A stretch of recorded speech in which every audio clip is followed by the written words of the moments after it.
Glenn Beck has lost his fucking mind, man. It's gone. It's completely gone. It's like, you know, dust in the wind. Just absolutely. And if you don't believe me, here it is, the epic Wizard of Oz segment. I'm telling you, we're living in an America that I've never seen before. It's an upside-down world, remember? Somebody said that a few years back. You won't understand the world. One day you'll wake up and the whole country has changed. That's it. It's almost like we're in a movie. And I just want to go home. Don't you wish we had like little ruby slippers? We could like, oh, there's no place like home, there's no place like home, there's no place like home. I'm telling you, the flying monkeys are coming. Dorothy has this little problem of this little yappy dog. I hate these dogs. The kinds that are always like, yap, yap, yap, yap, yap, yap, yap, yap. And they're as big as your foot, and yet you can't kick them. Somewhere over the rainbow. Okay? In the end, we find out that the whole thing's a total sham. Okay? When she goes, because I think like she gets in the house and then the house falls on her, or the house falls on a witch or her sister, and she's like, hey, puppies, puppies, puppies. And she's in the, and even Toto's, hey, sleep, sleep. You know what? You actually had the power the whole time. That's when, if I were Dorothy, I would have gone. But she doesn't. She's like, really? What do I have to do? Oh, just bear down, focus for a minute, and will yourself there. There's no place like home. There's no place like home. She could have done it, but she didn't. Because she wanted her enemies defeated. Gee, is there anybody that's like that could stop things, but really doesn't because he's got some people he wants taken out? Bingo! Mitch McConnell. Karl Rove, is that you? Mm-hmm. Now, along the way, we meet a couple of other dopes. Somebody who's like, I don't know which way to go. I'm Lindsey Graham. I have no idea. There's no place like home. There's no place like home. There's no place like home.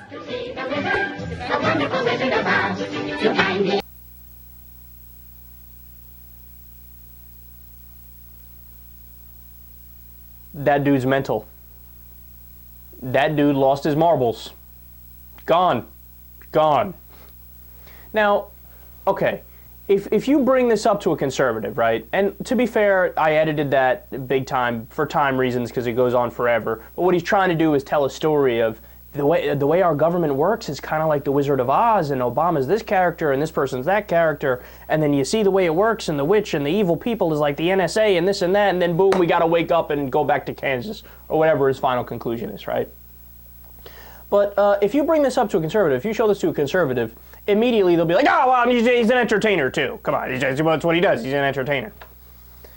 But my response to that is, but then he'll do a segment and want to be taken seriously while talking about the CIA, or talking about marginal tax rates, or talking about income redistribution and a philosophy of life and governance, right? And you can't do that. You can't, in one scene, run around wearing ruby red slippers, which is literally what Glenn Beck did there for you guys listening on the radio, and click them together at the end and copy the Wizard of Oz, and literally play with dolls on screen and scream and cry and do all these goofy things, right? You can't do that in one segment, and the next segment, but you know, put on a shirt and tie and then, you know, sit in the proper pose and talk in the stereotypical announcer voice. That's not the way the world works. You gotta put on a hat and wear it. He expects to be taken seriously, but he does stuff like this. Dude, you're not a serious person. And people say, oh, but talk about, you know, if what he's saying is true or false, his Wizard of Oz comparison. Okay, I will. It's the dumbest thing I've ever heard in my life. And look, even if there is a grain of truth, which I don't think there is, in the way he structured his story with the Wizard of Oz, right? That's not the way you make your point. So, for example, I can come out here, and by the way, I do the same thing as Glenn Beck. I'm a political commentator, right? Now, he obviously has his own network, and he gets a shitload of money from the right-wing think tanks, and he's out radio and TV. I'm just internet radio, right? So, of course, all the caveats, yada, yada. But I technically do the same thing as him. Now, I can come out here and do this 10-minute long segment where I take dolls and pretend like what George Bush was Billy Madison, right? Because what was Billy Madison? His father was rich. He was fucked up. He did drugs. He was a burnout and he sucked, right? And I could act out this whole thing and talk about the moral of the story at the end, and this happens and that happens, and I can go through it all, right? But I don't do that. Why don't I do that? Because there's more important things to do.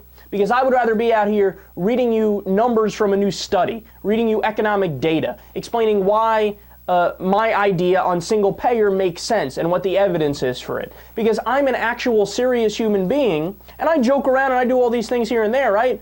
But if I'm talking about politics, my goal is to get the facts out and to convince you of something. He is running around like a lunatic,